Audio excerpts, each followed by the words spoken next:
Bonjour! Aujourd'hui, on va parler de la loi des gaz parfaits. Dans le chapitre précédent, on a vu P1V1 sur N1T1 égale à P2V2 sur N2T2. Ça, c'est la loi générale des gaz. Dans ce chapitre, on voit que ça ici, c'est égal à la constante qui se nomme R. Donc, en fait, ça fait ça. P1V1 sur N1T1 égale à R. Ce qu'ils ont fait pour enlever les fractions, ils ont enlevé ça ici. Ce qui fait en tout PV égale à N RT. Ça, c'est la loi des gaz parfaits.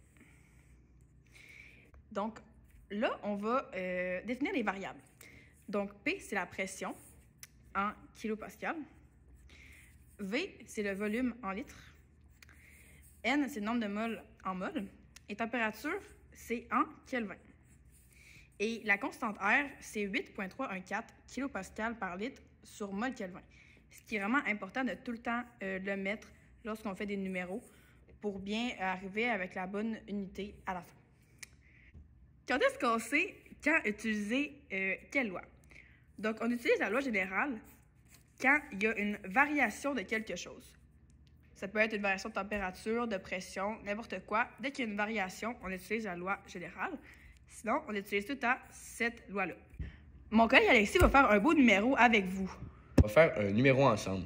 Donc, Nadia veut emmagasiner 4,5 mol d'hélium à 205,6 kPa et à 22 degrés.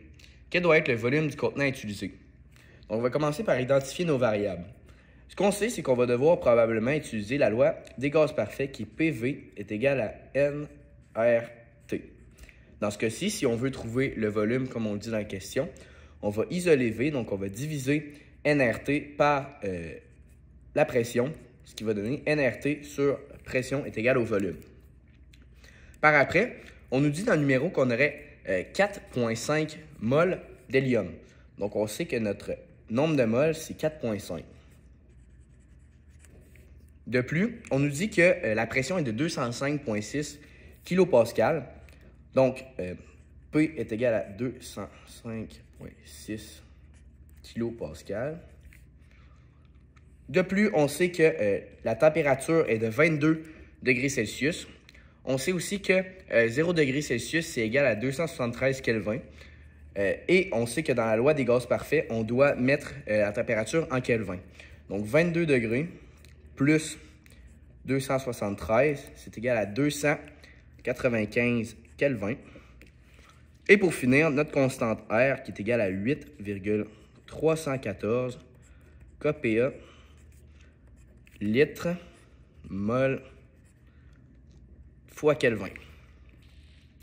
Donc, on est prêt à faire nos calculs pour trouver le volume du contenant utilisé. Donc, on sait que notre formule, c'est volume est égal à N RT sur la pression. On sait que N, c'est 4,5 mol. Que le R, c'est 8,314 avec ses unités, qui sont bien importants à mettre dans le calcul, puisque sinon, on va avoir une valeur de volume qui ne sera pas égale à des millilitres, en fait, à des litres.